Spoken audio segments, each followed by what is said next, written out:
everybody. This is Miss O, and we're moving on to talking about the actual book, 1984. So let's take a look at this slide here of all these pictures to kind of give us an idea of what this book is going to be about. If you take a look at the picture with the eye on there, it says, "War is peace, freedom is slavery, ignorance is strength." So notice how this quote is combining a lot of opposites together. If you remember in the Macbeth unit, when you have a contradictory statement that has some truth in it, is called a paradox. So these are paradoxes. War is peace, right? How can war be peace? If you think about it maybe more deeply, you could find a connection, right?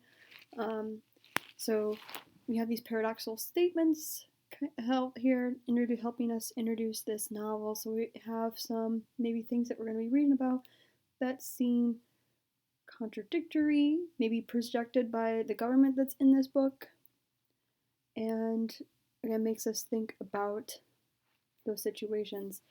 Then we have if both the past and the external world exist only in the mind, right? Think about how your memories, right, exist in your mind, right, the memories of the past, and then how you experience each moment, right, in the present is experienced through your mind.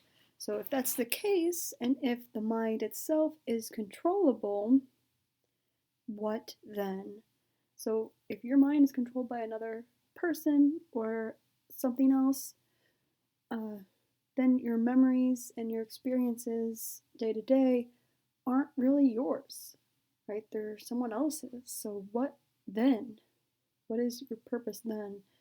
Another, again, guiding question here for this novel. And then on the side here, we have just a bunch of quotes from this book. We've already read the first three lines, so we'll move on to that fourth line. You have "Big Brother is watching you," which is the most quoted quote from this book. You probably maybe even heard it in television, movies, maybe even in the news. So I think there was even a show called Big Brother where there were people living in a house and there's cameras watching. It's from this book where that quote comes from. So in the book, you have the government watching everyone's move, and so you have these posters everywhere saying "Big Brother is watching you." We have another quote here: "A minority of one. I sold you and you sold me. 2 plus 2 equals 5. Our command is thou art. That was freedom. That was a true word. Reality is not external. Thought crime, they called it. They will never rebel. It's all right.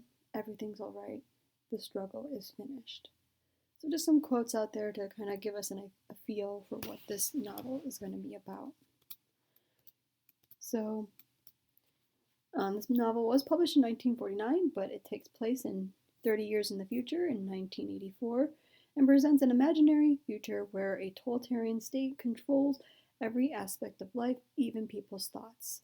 So it's interesting that this is what George Orwell thought the future, or 30 years into the future, were going to be like. And it's interesting too, in our point of view, because we know what the 80s were like based on what we've seen on TV or in history books.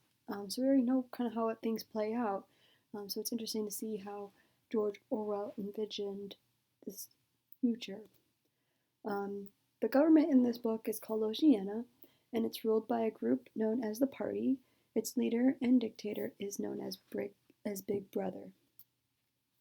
This does represent a dystopia, so think of novels like Hunger Games and the Divergent series.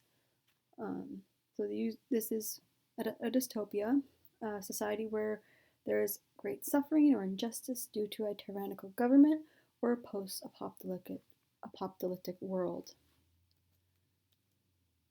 So, here are our main characters.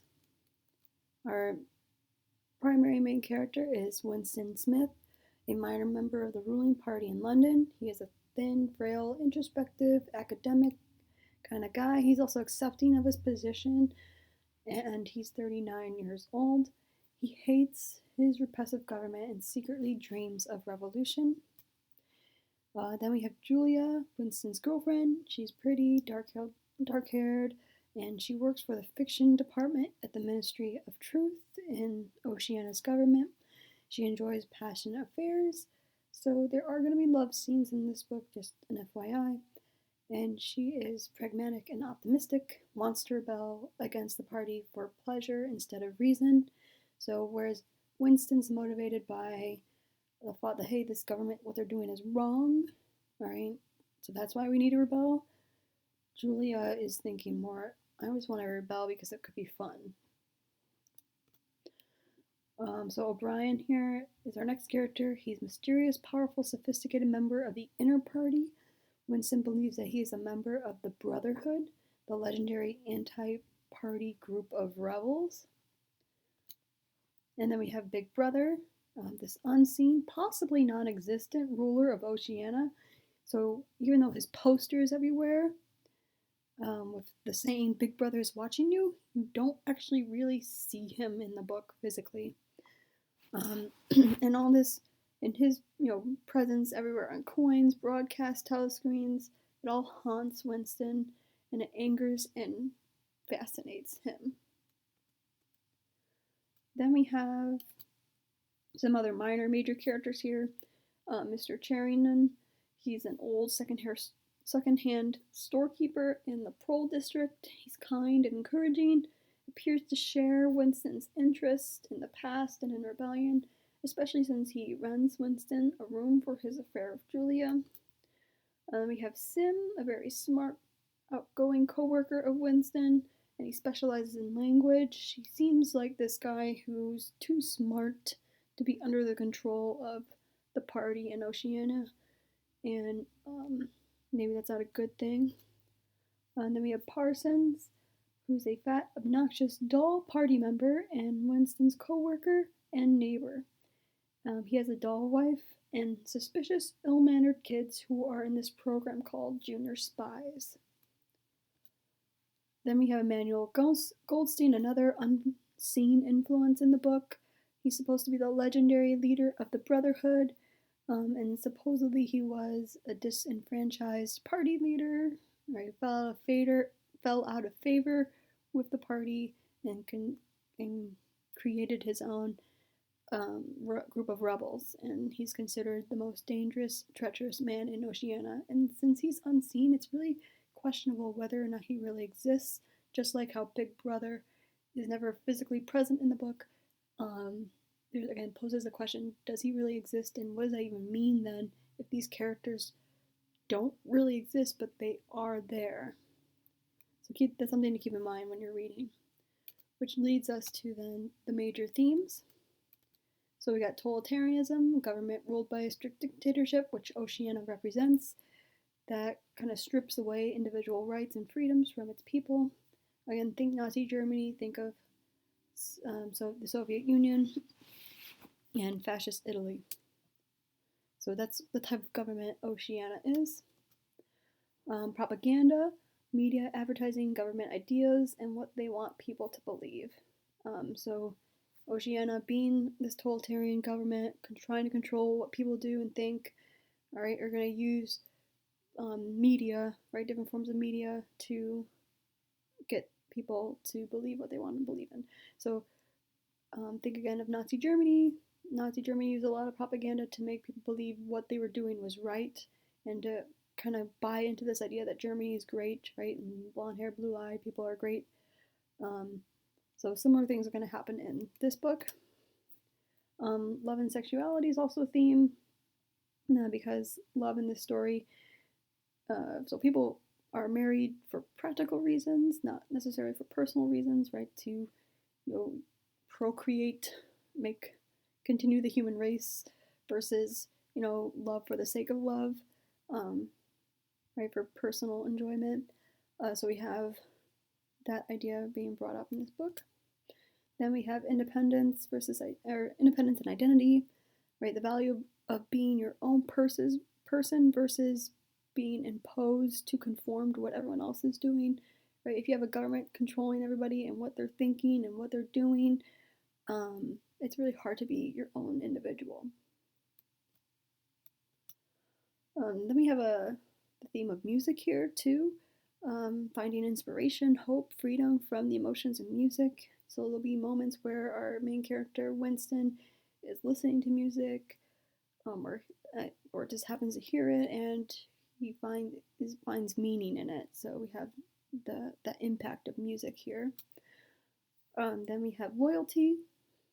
So the basis of the government of Oceania is to remain loyal to your government, and Winston works for that government, but he secretly hates it. So there's this conflict of being loyal to your government or being loyal to what you believe in, especially when you think the government is wrong.